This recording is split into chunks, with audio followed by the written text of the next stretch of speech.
Hello and welcome back to America's Forum here on Newsmax TV. We're honored just to have Lord Risby, a conservative member of the British Parliament, here with us to discuss the situation in Europe right now. Let's turn our attention back to Kiev, if we could, for just a second to kind of recap everything and give you guys an update on where things stand right now. The violence in the Ukraine, of course, continues to escalate, with at least 25 people killed yesterday alone. It is the second day of protest.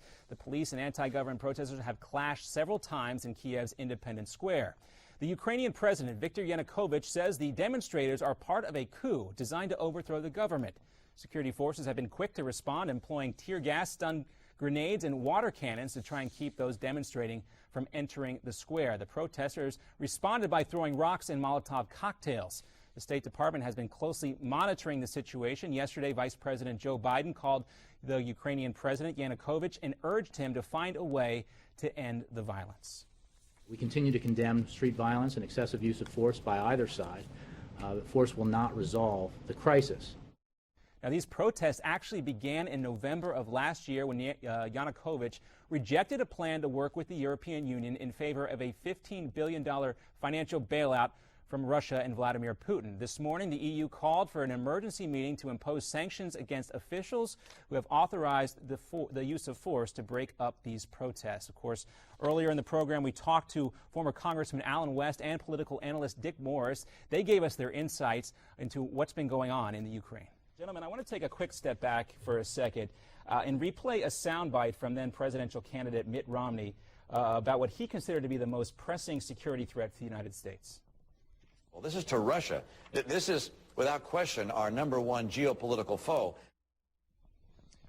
Now, Romney caught some flack for making that statement. A lot of people brushed it off as his, perhaps maybe him being too aloof with foreign policy. But some ways, when you look at what Putin is trying to do with the Ukraine, Romney's statement's somewhat justified there. Yeah, he's absolutely right, and he was demonized by many on the left by saying that, the Cold War is over and that this is a relic of the past. But when you're dealing with former KGB agent Vladimir Putin, who said that his biggest disappointment in the 20th century was the collapse of the Soviet Union, we see someone that is seeing our vacuum, our, running away from the Middle East and running away from these countries that we helped to liberate. He sees this as an opportunity to reestablish his power and control. Who would have ever thought that Egypt would be inviting Russia to come in and have a warm water port there in the Mediterranean? So this is what happens when you don't have a long-term strategic vision with foreign policy. President Obama, Dick, has tapped Vice President Biden, but, we heard Jay Carney there, the White House press secretary. But is anybody listening? Well, Carney's line was terrible. He said violence by both sides,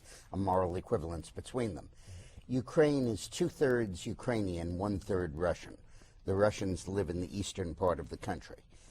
In the first free elections they were allowed to have after they were liberated from communism in 2009, I represented the guy who won, who was poisoned, and his face got distorted because he was fed soup with dioxin in it during a negotiation with the KGB about liberating his country.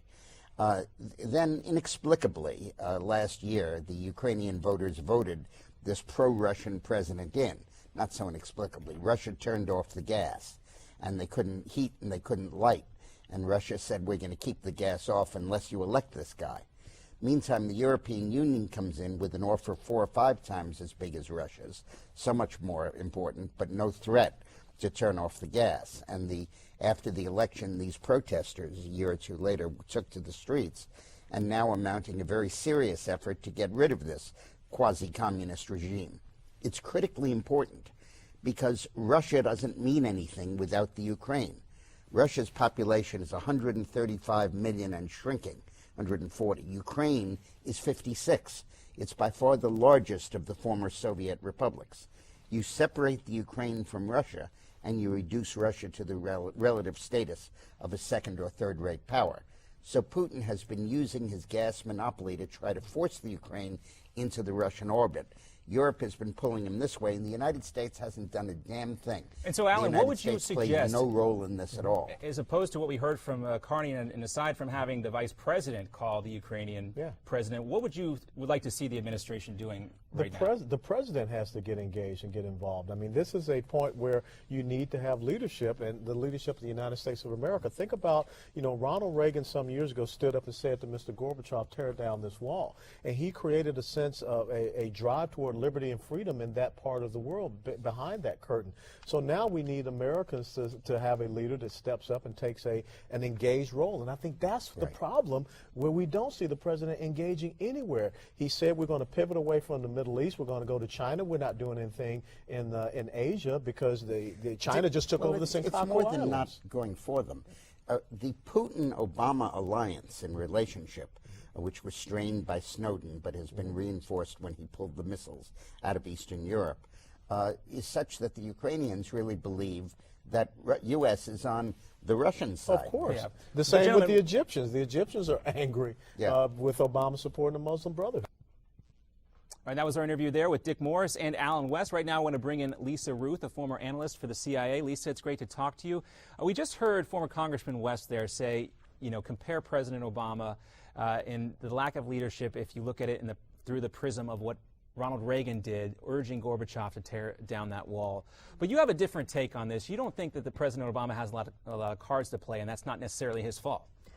It's a difficult situation, no question about it. And if you directly confront Putin here, because that's really what we're talking about, Ukraine is almost the battlefield, if you will. If we directly confront Russia, that's not a good thing to do. On the other hand, if we cede Eastern Europe, we're giving up all control. Where's the middle ground? What do we do? And what we're doing is having Biden call, for example, and we're trying to exert a little bit of pressure. I think, frankly, we're hoping the EU is going to step in, and we will back that. Now, I think a lot of people would say, yes, the president has got a lot of things to be concerned about right now. Syria, Iran, the list goes on. He's in Mexico today. Maybe not possible for him to pick up the phone, but I think on the other hand, it's a 5-minute phone call. What does it say to you that the vice president is making this phone call and not President Obama? Again, it depends on how you want to really interpret it. I think there is some question, what if Yanukovych didn't answer the phone? Would we want to be in that position, for example? I think it also is an attempt maybe to de-escalate, back to what we were just talking about. If Obama makes a call, then you're at Obama, Putin. This way maybe we're trying to do a little bit of a softer play. But yes, he's busy, but Ukraine's blowing up. It's a very difficult situation right now. Yeah, and some people would say that's perceived as the president taking a back seat again on an issue like this, and maybe he would be getting directly involved, and maybe that would agitate Putin. But stand up. I mean, for Pete's sake, say something about this, because people are dying there on the streets of the Ukraine. Do you see any peaceful solution before it devolves into some sort of proxy war? Very difficult. Right now it's escalated to the point that it would be very hard to go back for anybody. Yanukovych is using force for the first time. Up until now, he's said he wouldn't do that. Well, apparently Putin convinced him to do so. Hard to imagine stepping back. Hard to imagine any kind of de-escalation at this point. And this is about money, I guess. If you want to get very cynical about it, Putin offered up $15 billion to the Ukrainian government. Is there any chance that the EU would step in and try to match that offer? Maybe. The EU has offered some money. Ukraine is a very poor country, despite what you may see on TV. And certainly the tensions had de-escalated after the first tranche of money. That said, it's now turned into a whole lot more. It's a boiling political issue.